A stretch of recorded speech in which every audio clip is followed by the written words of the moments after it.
So section 5.4 is about rational algebraic expressions. And let's quickly break down that topic, the name. Rational. What does that mean? Who remembers what rational actually means? There's a simple way of defining something that is rational as opposed to something that is irrational. Okay, what does rational mean? Having an ending number, not repeating. It terminates, very good. As a decimal, that's how we learn it, very good. What else can we say? A rational number can always be expressed as a fraction. And that's where the decimal thing comes in. Because if you could say like 1.5, that's 3 over 2. You could say 2.7, well that's going to be 27 over 10. You know what I mean? There's many ways to express it, and we can always reduce. But remember that this is going to be fractional, so please write that down. Whoops. But is it like 3/10 repeating forever? 3/10 is 3 over 10. 0.3 repeating forever is 1/3. But still, either way, we have a terminating or repeating decimal was our definition of rational numbers. Remember, if it went on with no pattern, that was the irrational number. Okay? Oh, so it has to be like no. So any terminating or repeating decimal can always be written as a fraction. And we talked about that in the first chapter of the year. Okay? And all fractions are rational, right? I'm sorry? Every single fraction ever is rational. I don't want to say yes, because what if it's like radical 2 over 7? And without just like simple fractions. Yes. Yes. Absolutely. Now, expressions. Expressions, what does that mean again? Please remind me. And don't say equations, because it's not an equation, it's an expression. Something without an equal sign. Yeah. It's a variable term without an equal sign. Or several variable terms added together, or multiplied or divided, but there's no equal sign for these. Is that clear? We're looking at expressions here, expressions only. Yeah. Well, what if you had a fraction like pi over like 80? Well, pi is not rational by default, so the whole thing is irrational. So that's like an exception. Unless you had pi over pi, which is just 1. Exactly. Okay? Let's take a look at this example here that I give you with a common mistake. And you might not even want to write this down. Write down the sentence at the top. When simplifying rational expressions, you need to have the same factor. Remember how we've been factoring a lot lately? This is why I'm doing this section next. We're going to do the 2 sections here that have to do with factoring, so we can stay on the topic of factoring, and then we'll move on to the other part. Okay? So here, Joe, tell me, what was the term we looked at that described x and 2 on the bottom here? What are they called? Binomial. It's a binomial. Very good. A binomial. And when you have a binomial, you're adding together 2 terms. What are those terms called, though? They're not called factors. They're called something else. I used the word earlier in the year. When 2 numbers are multiplied, we call them factors. But when they're added together, what do we call those 2 quantities? When they're added together, what do we call them? Addends. Very good. The denominator in this problem has an x and it has a 2. And this is the common mistake. Everybody says, oh, you know what? Let me just cancel the x's and we're good to go. No problem. It's an easy problem to do, right? And we'll end up getting just, looks like 1 over 2 or 1/2 if you cancel that. But if you try these numbers here, if you go ahead and try these values, like try plugging in a 1 for x, you're going to get 1/3. Plug in a 0 for x, you're going to get 0. But if you just cancel the x's, you get 1/2. That's not true. These are not 1/2 on here. You cannot just cancel addends. You cannot cancel addends. What you would have to do is this. If you had an example look like this. Looks very similar, but now the denominator does not have addends. What does the denominator now have? What does the denominator now have? Coefficient, good, which makes 2 and x called what? If they're being multiplied, you call them? Factors, exactly. Again, the denominator has a 2 and an x, therefore they are factors because they're being multiplied. So you can now cancel the x's. What does this become? 1/2. Chris, what's the common mistake that some students might write? When they cancel the x's, what might they write? 0. Why would they write 0? Very good. Well done, Chris. Again, it's exactly right. Whenever you cancel variables, what's left behind is a 1. There's always a 1 left behind. But the denominator is 2 times 1, so it's just 2. The numerator is the 1 there. Please be careful of that. A lot of people drop the x's and they put 0 over 2. Answer is 0. It's not correct, okay? Cancel any factors, leave behind a 1. Let's go right into it. The first example, you don't have to write the whole thing down. Just listen, okay? It looks complicated, it's not. You're going to see it's a very easy problem. This is a little electrical engineering, okay? Electric field intensity is defined as the force per unit positive charge. Force per unit positive charge. Okay, I'll use the stylus here. The force per division unit positive charge that would be experienced. Okay, that would be experienced by a stationary point charge. And what that means is, if you want to find the intensity of the electric field, you need to look at different infinitesimal small locations in space, in points, and say what the charges are at those different points. Now, that can be represented as an equation as the following here. E of t, the electric field intensity, equals the force per unit charge, that's this right here, the force per unit, and then positive charge is the Q value right there. So this equation is simply E of t equals F of t over Q. Okay? Now, we're told that F of t is the electric force experienced by the test particle, Q is the charge of the test particle, and that E of t is the electric field. E of t is the electric field wherein the particle is located. So the actual field itself. So F is like, if you have a good example of this. Imagine you have a magnet and another magnet. What happens when you put two ends of a magnet together that have the same charge? What do? They repel, right? They push apart. That's an electromagnetic force that's pushing them apart. Okay? This is a little bit different, but it's the same idea. Okay, you're feeling a force from it. So all we want to do here is the following. All that information, right? And all we really want to do is this. If F of t is this, and Q is this, determine an expression for the electric field intensity. Well, the electric field intensity is this, E of t. So let's go ahead and write an equation out. So my beginning was this. This was given to me. But what is F of t in this problem? What is it given as? What I have for F of t, Julia? And Q is? Very good. So that's my expression for the electric field intensity. I'm just, giving you an example of where you might see rational expressions. Now, beyond that, what can I do to simplify here? And there are two correct answers. So give me one of them, Dan. Divide everything by 2. What does that mean? So what would that result in, Dan? T plus 2 over 4. So what Dan is saying is, all right, I can divide everything by 2. How does that really work? Let's go over how that really works real quick. What happens is really this. Okay? You're really factoring a 2 out of the top, aren't you? And aren't you factoring a 2 out of the bottom? And what are you doing to those factors then? Cancel. Just like we said a minute ago. You can cancel factors. So again, it looks like this addends here. Well, the t and the 2 in the parentheses, the t plus 2 right here, inside the parentheses, those are addends for sure. But this 2 and this quantity, those are factors. So we can cancel. All right, so let's go ahead and cancel those, giving us t plus 2 over 4. All right, that's one way to solve or simplify. What's the other root? Jerry? Into both? Both what?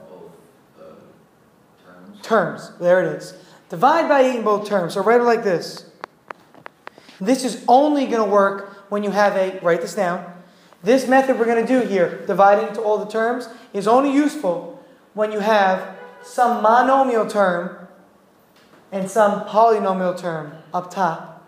A monomial on the bottom and a polynomial up top. Because if this were t plus 8 in the bottom, you can't just start canceling stuff. Okay? It's not going to really help you. So it helps to have a monomial on the bottom and a polynomial up top. This is what Jared's saying. Divide the 8 into both. Well, if I simplify this, 2t over 8 becomes t over... 4. And what's 4 halves? 4 eighths. 1 half, sorry. So it looks like we get two different answers. See these two boxed in expressions here? Don't they look different?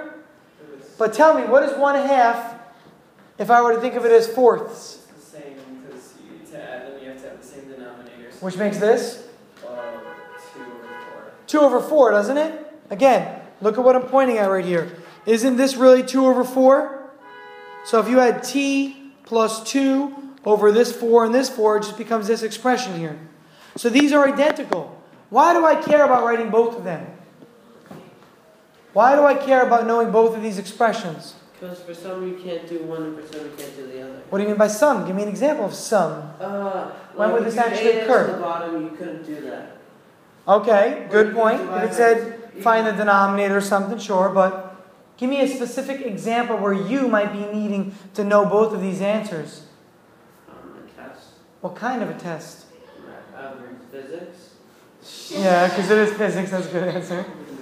But no, seriously, what test do you take that's multiple choice? SAT. The SAT, I guarantee you guys, these kinds of problems are on there. And you know what? You need to know that both simplified forms are correct. It depends on which one shows up as a multiple choice. Why do you think I'll give you multiple choice in the test? It's not so it's easy for me to grade. Sure, it is easier. I just have to check right or wrong. It is easy, I'm not going to lie. But at the same time, that is absolutely not the reason. The reason I give you multiple choice is to prepare you for the SAT. Is that clear? Okay, it has nothing to do with that. And so you understand that, you know what? You need to be meticulous. You cannot make silly mistakes because it's all or nothing on the SAT. You get the credit or you don't. There's no such thing as partial credit. Okay? So keep that in mind, please. Notice also on your test you took the other day, I changed the multiple choice value from 4 to 2. Okay? And I thought that might be a little fair because a lot of people struggled. They got 2 multiple choice wrong and that was, right off the bat, that's 8 points. Okay? So I changed the multiple choice to 2 and it made some of the free response a little bit more worthwhile. Please sit. Yes? Isn't it true that if you do one question SAT and you're positive you get it right and you attempt another answer you get an 80? No. You start with a 200. So you start with a 200. You get 200 for writing your name. If you don't do anything on the test and you don't answer any questions and you get a 0 as a raw score, you get a 200. But a 200 is a 0. Everybody knows that. Like an 80 in that section. An 80? No, the test is out of 54 points. If you get all 54 right, 54 questions. If you get all 54 right, you get a 54 to 54, which is the equivalent of 800. Anything less than that is proportional or it changes. Anything less than that. Now, if you have an example where you get one wrong, you now lose a credit for that. You lose a negative point. We'll go into a lot more of this. I don't want to go into a lot of detail. If you enter one question and you exempted everything, You'd probably get like a 210. Yeah. 210? Yeah. Doesn't it not count if you... Yeah, you don't get credit for it. So you would get 1 out of 54. A 1 out of 54 is a 210. Okay, can I explain to you? If you get a question right, you get a point. If you omit it, you don't get any points. If you get it wrong, you lose a point. No, you lose a quarter. But you know what? It doesn't matter. But getting no points does not do you any good at all. Not one bit whatsoever. It's better than losing points. Sure, absolutely. But you know what? If you're going to do one problem and leave the rest blank, you're not going to college, no offense. Or you're not going to a good college with a 210. I'm sorry. I'm not trying to be mean. No, but you guys, listen, you guys are more than capable of good scores, okay? Wake Forest doesn't care about SAT or something. Yeah, some schools might not care about SAT anymore, and that is true, so I don't want to generalize. But don't obviously screw around, do your best. We'll talk more about that later in the year. Okay? If you look up your SAT score on this, you should look at it. Sure, I'm sure it does, but... Cornell! Westchester Community Guys, apply where you think you can get in. Don't automatically assume. Please write. Villanova. Undergrad, you said? Yeah, Villanova. My friend What? Cornell. Well, Villanova, I went undergrad for engineering, and then I went for grad school for engineering. But then I went to Catholic for grad school also. Catholic University. It's a different master's. That's master's in math and physics. Yeah, in DC. That's what I was teaching them. Wait, Mr. Howell, did we take our PCT, did we take the sophomore test or one for our level?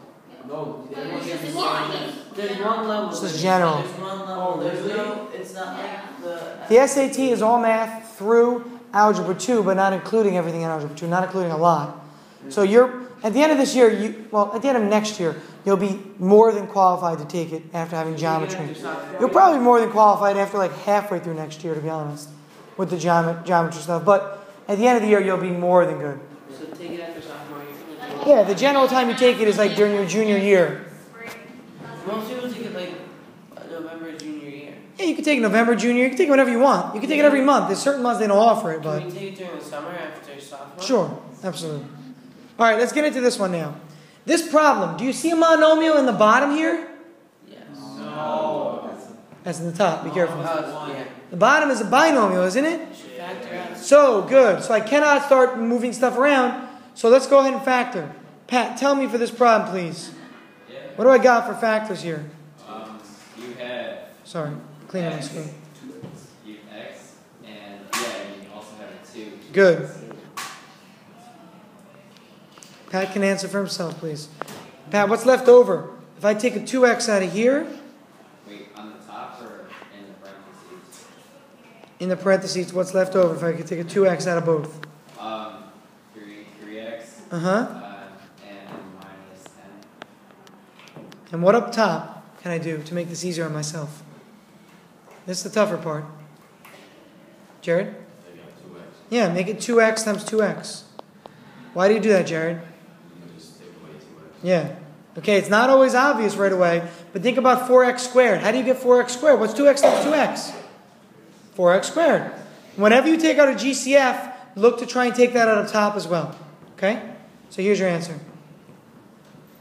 Can I reduce any further? No. My x's are not factors. Again, this 2 and this x, sure, those are factors, but this 3x quantity minus 10, these are add-ins in the bottom. You can't just start and try and cancel x's. Yeah, sure, the x's are factors in their own little world. This 2x, there's an x, that's a factor. And in the 3x, it's a factor. But this 3x is an add-end of 3x minus 10. So you cannot cancel here. You are done with this problem. Is that clear? Okay, because of the subtraction sign in the middle. Keep going. Please write it down. Take a second. It's going to take us a little minute extra to do this problem. This is a good one. Are you going to give us homework tomorrow? Do Uh, a factor break? I'm going to give you a lot of midterm review to practice. It's not going to be checked. It's going to be up to you guys to do it. So it's going to be really mainly optional stuff. You'll get a normal homework assignment based on the lesson, but it'll be a short one. Nothing long. Do tomorrow. Tomorrow we have a very short lesson. Tomorrow's lesson is very short, so I'm going to talk about all the stuff in the midterm tomorrow. What day is tomorrow? What day of the week? Like day, like 4 Thursday. Are we going to like review it all for the midterm? I will talk about, I promise, all that, Daniel, tomorrow. Just to not sidetrack right now. If we have time at the end today, I'm happy to answer. But I want to push that to tomorrow because we have a short lesson. That like the word problems, not all be like science, like physics. Application based? Like they're all like based upon like science. So if like you don't like science and you just look at it, you'll just get so freaked out. Like if you did something about like going shopping, then they'd all get freaked out. But you don't do that. I can make examples of going shopping if you want an example. Sure. Understand stuff. Wait, we should I don't have a problem with that. You should make it that we take physics first so they correspond with each other. Some schools nowadays take physics in 9th grade. It's a new rotation. Second or third floor, whatever room's open. All right, now, if we're talking, we're done writing clearly, so let's go ahead and start. We want to know, since K is defined as H over G, and we're given H and G, let's plug them in.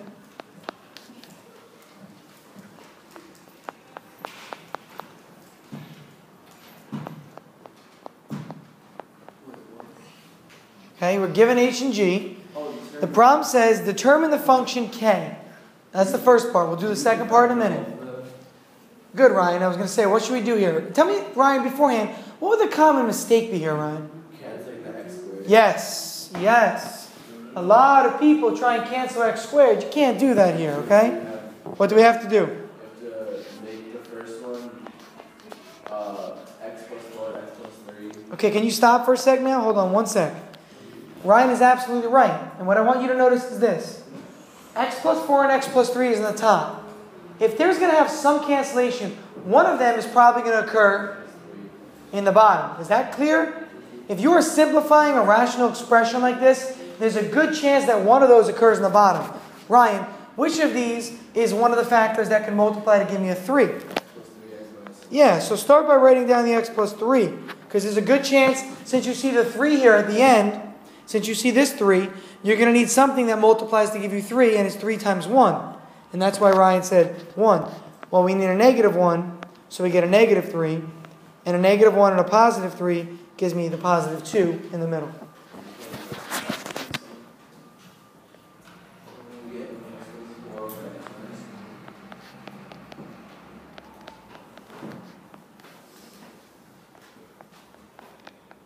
Okay, that's k of x, the function k of x. Now, is that clear so far, before we go any further?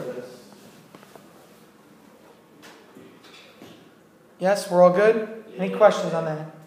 All right, the next part. What are the zeros of k, and what is the domain of k? Now, before we do the zeros, let's do the domain. And I'm telling you that because it might help. Okay, it might help. When I do domain, what does domain mean? Tell me definition-wise what actually domain means. Plug in a negative number, zero, positive number, see what you get. The domain means. Okay, but what is domain? You're telling me an example of it. 5 points on a line.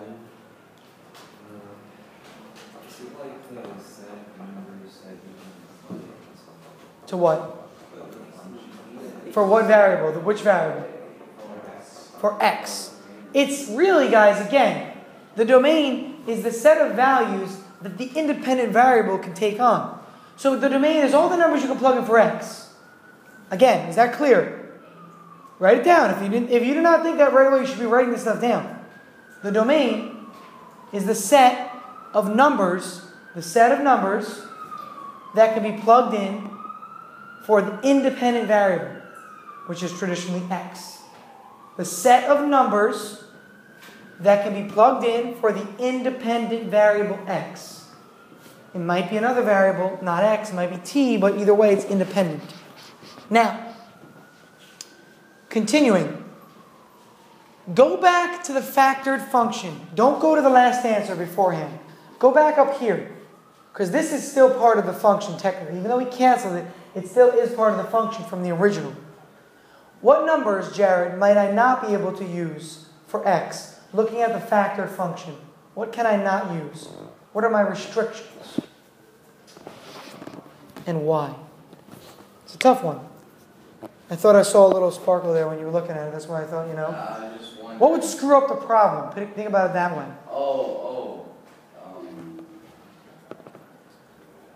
Having x be negative 3.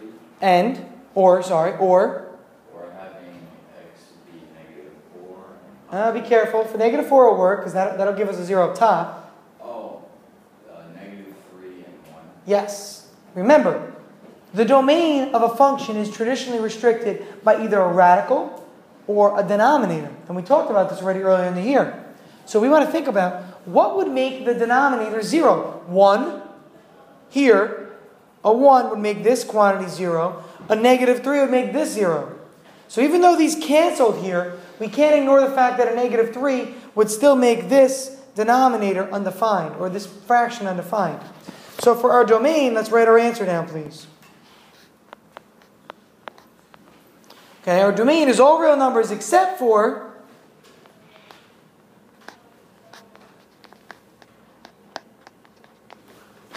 okay? Again, the domain cannot be 1 and it cannot be negative 3. Is that clear, Ryan? You sure? What about having the, We're going to go to the numerator in a second if that's what you're going to follow with, yeah. The next part of this problem says, what are the zeros of the function? What are the zeros of k? What do the zeros of the function mean you have to do? You have to get the problem equal to 0. Yes, you need to set the function equal to 0. So, go back to this line in the factored form and plug a 0 in right here.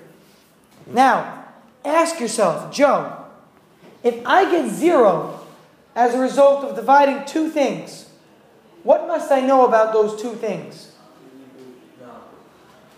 One has to be 0. Which one, the top or the bottom, Joe? Numerator. If the denominator is 0, that's what we just did, isn't it? That was what made this problem undefined, to find the domain. So write this down in the margin, please. Domain restrictions come from the denominator. Zeros come from the numerator. It's something you'll pick up on throughout the year.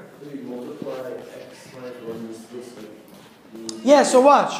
We're going to take this whole quantity here, and we could just multiply it up, bring it up over here. See that?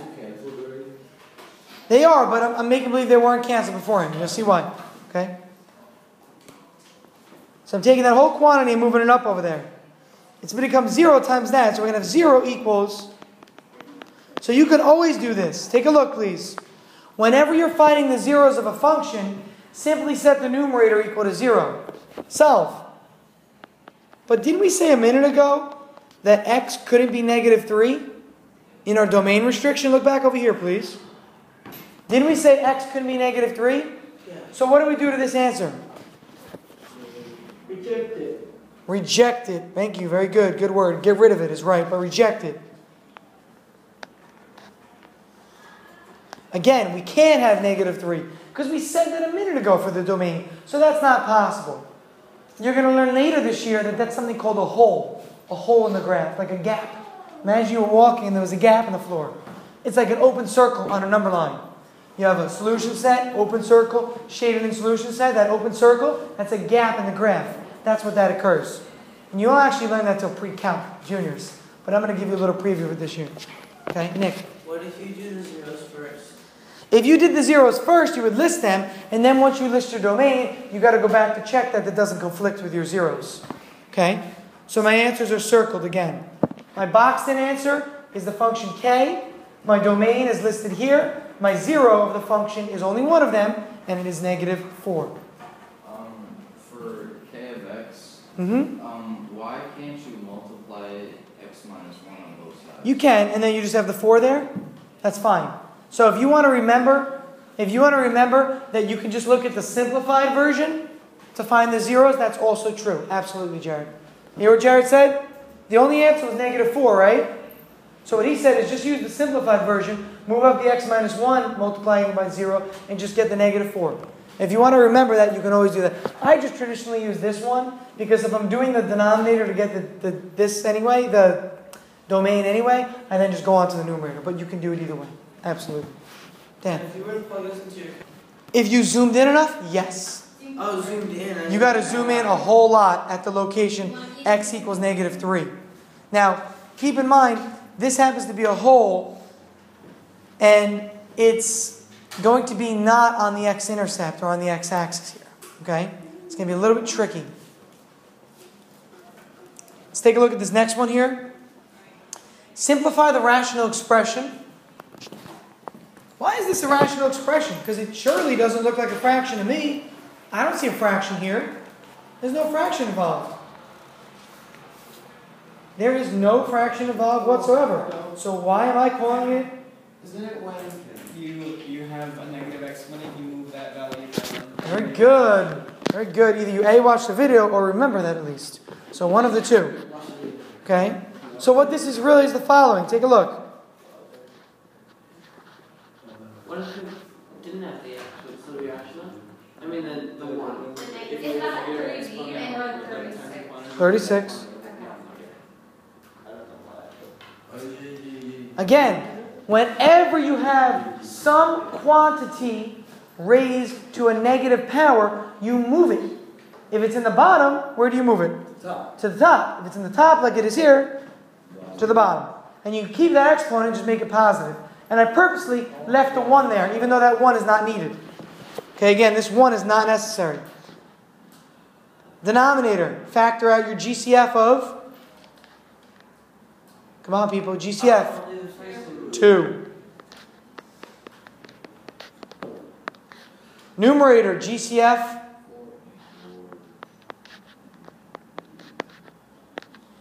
Agreed? What is this an example of? Dots. And you could have done dots right off the bat, actually. But that wouldn't help. But you would get 2x minus 6, 2x plus 6, which you then have to factor further. So let's go ahead and factor this now. As long as you can recognize dots at some point, then good. That's exactly right, Hannah. Exactly what she pointed out. You recognize dots here, you're going to have dots down here. Numerator, what do you got? Ian. Okay. 4 and x plus 3 and x minus. Denominator, keep going. You would have. What do you think might happen? What did we say earlier? We found something up top that might cancel. I know. X plus 2 and x minus 3. Good. Are we clear on that? Yes. Are those factors clear? Again, negative 3 times positive 2 gives me the negative 6. Negative 3 plus positive 2 gives me a negative 1 here. Notice the negative x minus 3's, sorry, not negative. Notice the x minus 3's cancel. So what's your final answer? Could you simplify the 4 over 2? Yes, I'm sorry. Oh, geez. I apologize. That is not your final answer. Definitely my mistake. Thank you, Joe. No, you're 100% right. It needs to be simplified. Okay? But you cannot by any means cancel the 2's. People try and cancel this 2 from the x plus 2 with the 2 up top. Why can't I do that? That should be different. Is that adding? It's not multiple. You're close with the word. Kate? Because that's not. This is a... Product. No, that's not. There's a product here, so this is a factor, but what is this? That's an added. Good. So they're different. Again, just to point out, this is a factor because it's outside. We took a GCF out. This, though, this 2 is an addend. You cannot cancel that. Okay? Last one for the day. If we can factor this, we'll finish early, actually. Enjoy. Factor on your own. I have a question from last time. I got it in my head. Would it still be Factor. rational even if you move the second thing down? 2 squared is 5x minus. It is rational by default because of the negative exponent. That means that there is a denominator No, what in if the there problem. wasn't? That it's not a rational expression. I mean, it is technically because it's over 1, but you're not going to be hearing it, Dan. You're not going to hear it called, this is a rational expression. Okay? Numerator. What is it an example of, Rye? Dots. So what do you get in the numerator, Rye? 5x plus 6y minus 6. Okay, so let me stop you right there. By default, God bless you. One of those is. By default, one of those is going to appear down below. So you know that one of your coefficients is going to be 5x. So what's the other coefficient going to be? Plus 6 minus 6. Not coefficient, sorry. One of your first terms of your binomials is 5x. What is the other first term going to be automatically to give you 10x squared? What does it have to be? 2x. Good, Pat. Good. 2x. This has got to be 2x because 5x times 2x is what gives you the 10x squared. So you've already kind of gotten yourself a little bit of a head start. Now, if you want to try numbers, what multiplies to give you 18? The problem is that there's so many choices. Isn't it dots though? Okay? It could be 6 and 3. It could be 6 and 3. It could be 2 and 9. It could be 1 and 18. There are a lot of examples here. But what do we think it might be? 6 and something, right? This is going to be 6 probably. So I can cancel it. And 6 times 3 gives me 18. So put a 3 here. See how I'm avoiding AC method this time? It does work this time to avoid it. Now, I then have to figure out which is negative, which is positive. Because look, right here, negative 18 tells me that one of these is negative, one is positive. Which is which? Negative 6. Why do you know it's negative 6? Because there's a plus 3 in the middle. It's actually positive 6, negative. Wait. No, it's not. It doesn't. No, he's right. Ryan's right. Look, everybody watch what I do. Here's how I check. Everybody take a look up, please. Multiply these two. What do you get? This is my case. Multiply these two. What do you get? How big is my What's the sum of 15x and negative 12x? What is the sum? Come on, focus. 3x. And we want a positive 3x. That's not a negative, even though it looks like it covered it up. Okay? So if you want to avoid AC method, that is one way to do it. Cancel the 5x minus 6. If you didn't, using AC method, you'll get AC equals negative 180. You're going to get B equals 3. The only things that multiply to give you negative 180 after 3 are 15 and negative 12. But that's really messy to do this. If we have time tomorrow after I talk about the midterm, I might have Jared show you the way he did it on his calculator. I never thought about doing it that way. It is very interesting. Let's break up the bottom term. Let's look at the denominator now, if we had this. So again, say we didn't factor it the other way. We're doing it still. Grouping. Take out your GCF out of each term. 5x. This becomes 2x plus 3. Negative 6. This becomes 2x plus 3. And I get the same answer. 5x minus 6. 2x plus 3. Which is exactly what our denominator factored into a minute ago. Right here. So now we can see that we were true or we did it correctly. Cancel, cancel. What is your final answer, everybody? Or one person or somebody? Bueller? Julia? 5x plus 6 over 2x plus 3. Good. Well done, Julia. Did you really just say Bueller? Did you get that one or no? Yeah. You seen Ferris Bueller? Yes. When you guys are standing taking attendance like Bueller, Bueller, Bueller. It's a joke the teachers think is funny when nobody's responding. When I think other people know the answer. Anyway, your homework, okay, write it down please. 3 through 42 multiples of 3. Okay, it'll be on Moodle as always. As always. Do we have to do it or? Do tomorrow. Yeah, this is normal homework, guys. Normal homework. Not like years. 5.1 and 5.2 is the one that if you need practice you might want to look at.